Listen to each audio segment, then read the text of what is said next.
G'day guys, it's Brian here, and in this video I'm going to show you how to sell high ticket offers. These are offers that cost thousands of dollars to tens to hundreds of thousands of dollars per sale.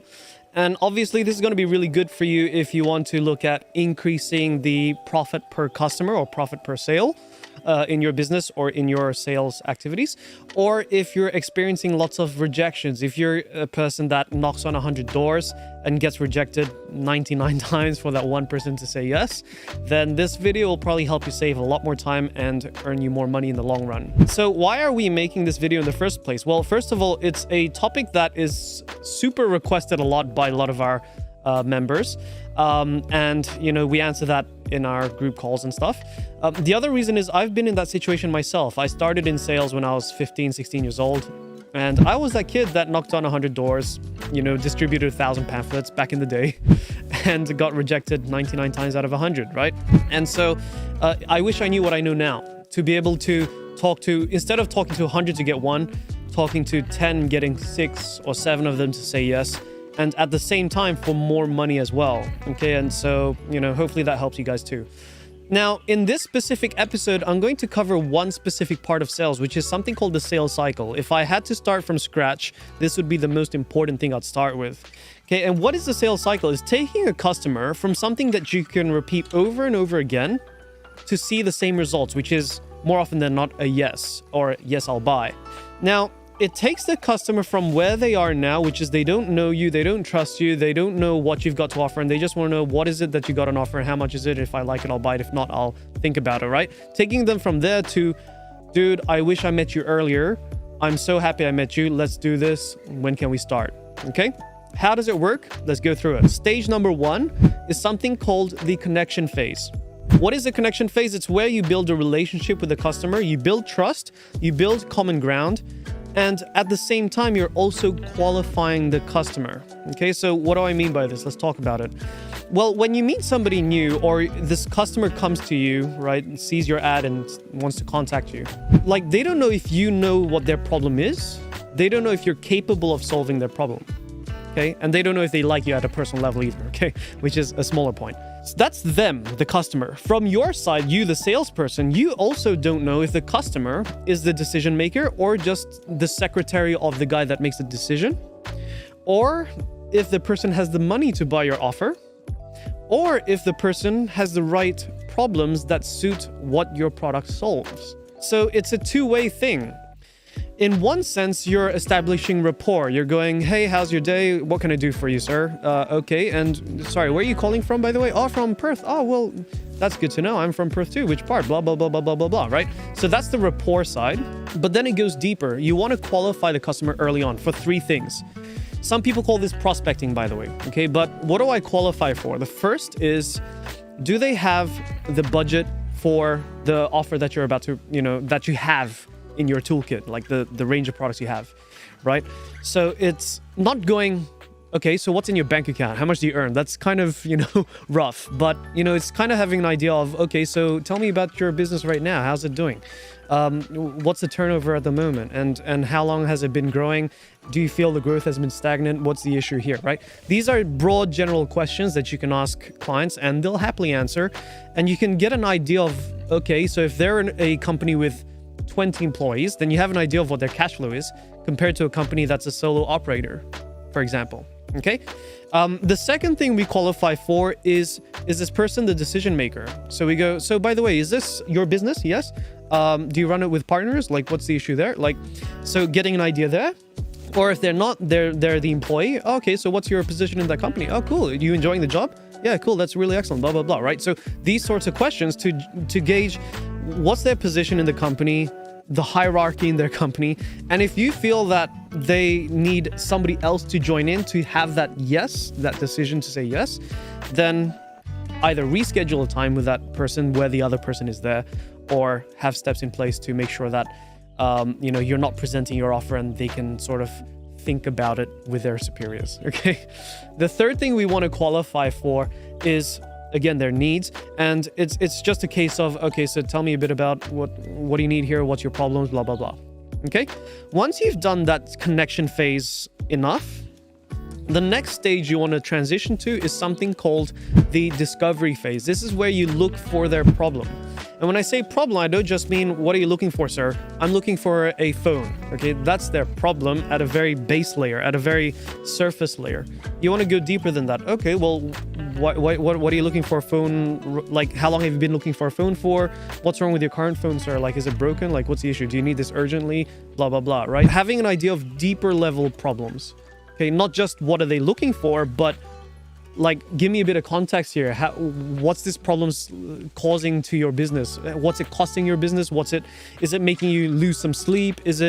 How's it affecting your bottom line of your business? How is it affecting your time? How is it affecting your current performance? Your relationships, your kids, are they impacted by, those sorts of things? So having an idea of their problems, and not just what they are, but what is it costing them? And that leads us to the next stage, which is the cost and consequences of the problem not being solved. That's stage number 3. Now, this stage is all about, okay, so I've got an idea of what your problems are. Let's talk about what is it costing you to keep these problems as they are. Well, the more that your business can't develop a effective digital marketing strategy, well, you're losing time. You're getting older. Your kids need to get to university. What's that going to cost? Okay, you'll have to sacrifice on that, right? These are consequences of the problem, yeah? And when we talk about what are their consequences, they can be categorized into 2 different things. The first one is real cost. So does it have a money cost? Does it have a time cost? Okay, so these are things that you can actually quantify. You can actually go, well, if you have this problem in your business or in your life, it is literally costing you $10,000 a month just to have the problem. Okay, so we need to fix it, don't we?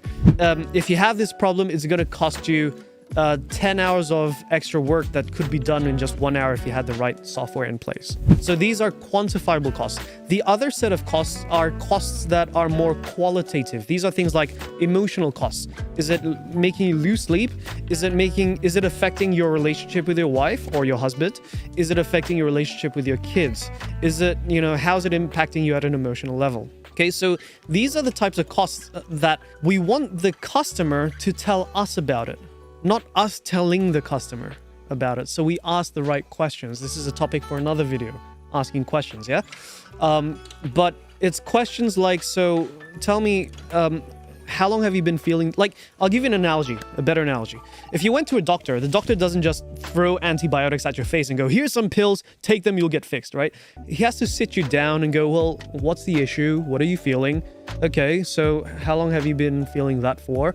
Other symptoms that you're feeling, how's it affecting your sleep, blah, blah, blah. Same thing, right? And then he goes up to you and starts pressing you, like, does it hurt here? Oh, yeah, it hurts, blah, blah, blah, right? These are all steps to put you in a position where you realize, damn, this is a problem that I really need to solve, and I need to solve it now. From experience, the deeper you go into the customer's problem and the deeper you talk about the consequence or the costs of these problems, the more willing the customer is to buy now and buy for more. Okay, that's just from personal experience and from the experience of basically every successful salesperson I've ever met, right? The deeper you go into these problems, the more willing they are to buy now and buy for more. You don't look for medical help if you've just got a bruise on your arm, do you? You don't go to the hospital, you don't look for a doctor, you don't look for pills. But when your arm is about to fall off, it's cut wide open and it's just hanging by a thread, you've got 10 minutes to reattach it, otherwise you lose your arm forever, right?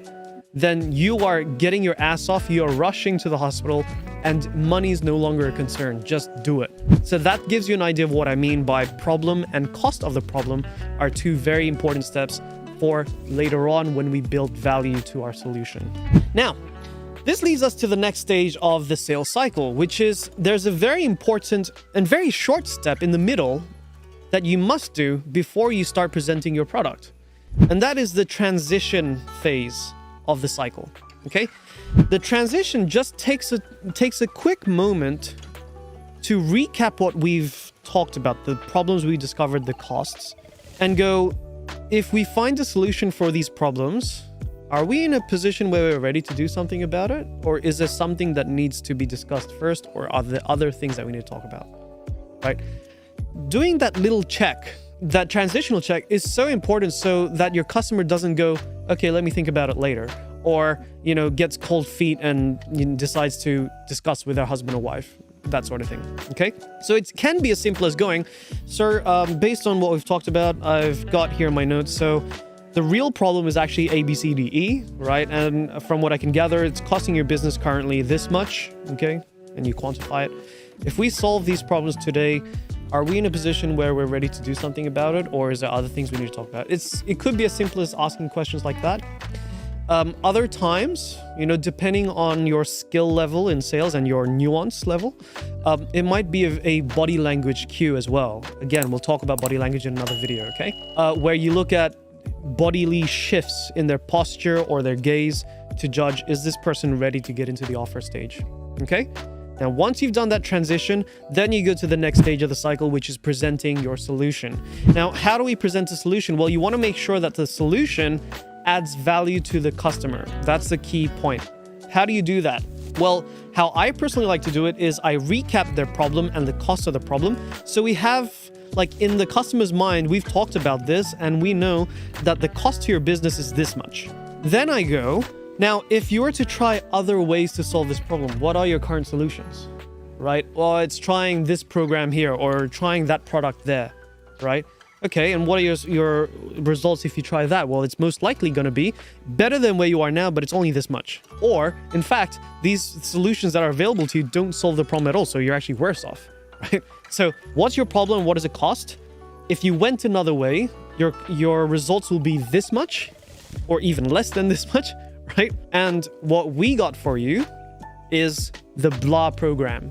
Okay, give it a name. Don't just go, we have several courses for you to choose from. You go, we have the advanced course, the beginner course, or the medium course. We have the done for you package, the done with you package, or the blah package, right? Give names to your offers. Okay? All right, so we got this, let's call it the done for you package. Okay, so if you did this by yourself, sir, you did your digital marketing all by yourself, you're going to be making mistakes on Facebook ads. That's going to cost you probably about $1,000 in mistakes, okay, in testing things to make sure it works. That's not to include all the plugins and themes and packages and softwares that you think will solve your problem, but they don't. That'll cost you a couple grand, blah, blah, blah, blah, blah, blah, blah. Right? That's if you try it by yourself. Now, instead of doing that, well, how about we do it with this done for you package? I'll come in with my team doing exactly what's already worked for us. We'll do it in your business, and that will generate expected results of X amount, which is far more than what you're currently getting now, and far more than what you would get if you tried doing it by yourself. That's a general guide of how I normally would present an offer, because it gives it a very evident value proposition. If you don't go with me, it's going to cost you more. You're going to spend more. You're not going to earn as much. It'll cost you more time. It'll blah, blah, blah. You spend your time and money with me. It'll save you time. It'll save you money. It'll make you money. It'll help you increase your productivity. Now, the other way of increasing the value of your solution is also talking about the emotional impact as well. So this is really relevant, especially if you're like selling real estate or if you're a property agent. You've talked about it with the customer, how the fact that they're renting all this time, rent goes up, they're losing their money to rent, their kids keep moving places and they don't feel stable, they can't hang a painting on the wall, things like that, right? These are emotional factors that don't have a money cost, right? So how we would add value to the offer on an emotional level is by going, so sir, yes, this mortgage product here, or this, mortgage contract, yes, it's a slightly higher interest rate, but at least it gets you into your first home, right? It means that even with your blotched credit rating, right, you can still get in after a year or two of smooth payments. You can refinance to a better deal, right? And what that does for you, though, sir, is that now your kids don't have to move around anymore. Like, they're in their stable place. You can buy your dog that you've always wanted, but you can't because you're renting. And you don't have your landlord coming in every month or every 2 months barking at you and making sure that everything's up to scratch, right? So I think this is a good deal for you, sir. Okay, those are emotional factors that also add value to your solution, right? And once you've provided your offer, you've presented it and you've given the value of your offer, how it's a better deal than what they are at right now, okay? Then you move on to the next stage, which is showing them proof of results and just making sure that they feel their money is in a trustworthy place when they place it with you. Okay, so if you want to write in your notes, it would be the proof of results stage. But what I mean by this is where you open up your portfolio, show projects you've done before that are similar, or tackle certain problems that are similar to the clients. How you show video testimonials. Look, this guy here, he felt just like you, sir. Listen to his story. And then you play the video to them. You know, so it's testimonials, portfolio, things you've done in the past, money back guarantees, warranties that the product will perform for a minimum of 5 years, blah, blah, blah. These are all things to suggest to the customer that them placing their trust and money with you is placing their money in the best place for them. Like, it's a trustworthy transaction, okay? That they're gonna get the results that they're expecting, and other people have already done it before, so if they've done it well, why not for me? And then the final step is the close, okay? So when you're talking about the closing techniques, there's several ways of doing this, but at the core of it all, the close should be very, very easy and fast if you've done everything else well. Okay, if you've done all the connection, discovery of the problem, the consequence and cost of the problem, the transition, the solution, the proof of solution, the close should be very fast. Now let's talk about some ways of closing. Okay, there's a lot of techniques, but we'll talk about a few. If you're doing offline sales, so you're meeting the client face to face, a popular way of doing it is after you've presented your solution and they look good with it, they've shown cues, body language cues or verbal cues that, yep, it meets their needs. Then you go, okay, let me start filling out the order form. So if we're going to do this, you'll need the X package, right? The done for you package. And you're saying something really important here is you want your website done for you. Your ads are done for you as well. You want 10 posts socially every single month, blah, blah, blah. So you start filling in the order form. And then the final thing that you don't fill in is their name. Okay, and you can go, all right, all we need is, how do I spell your name, sir? And you hand the paper to them.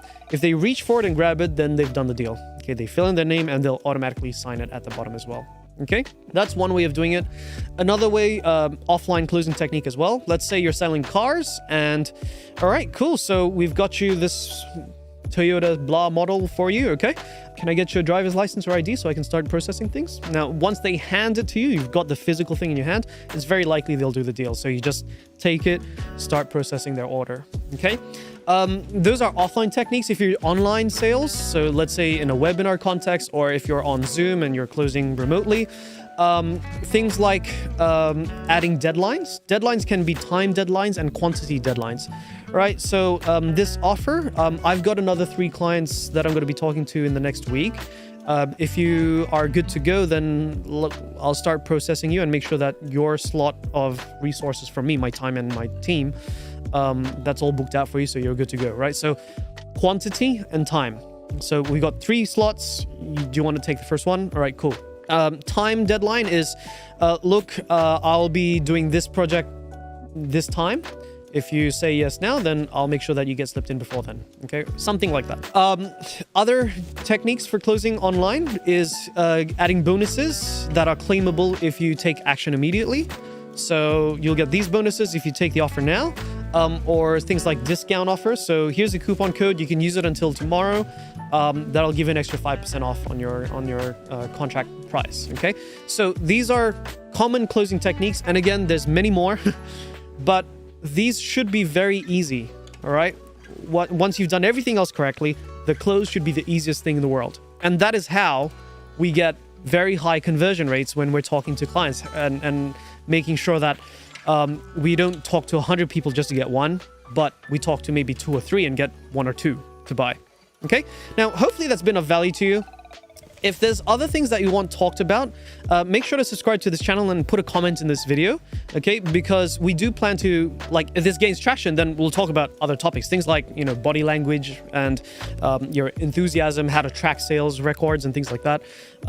Those are things that we can talk about. So subscribe to the channel, put a like and comment on this video. We'll see you guys on the next video. Until then, bye for now. Hey guys, if you enjoyed that video, don't forget to check out these other videos right here.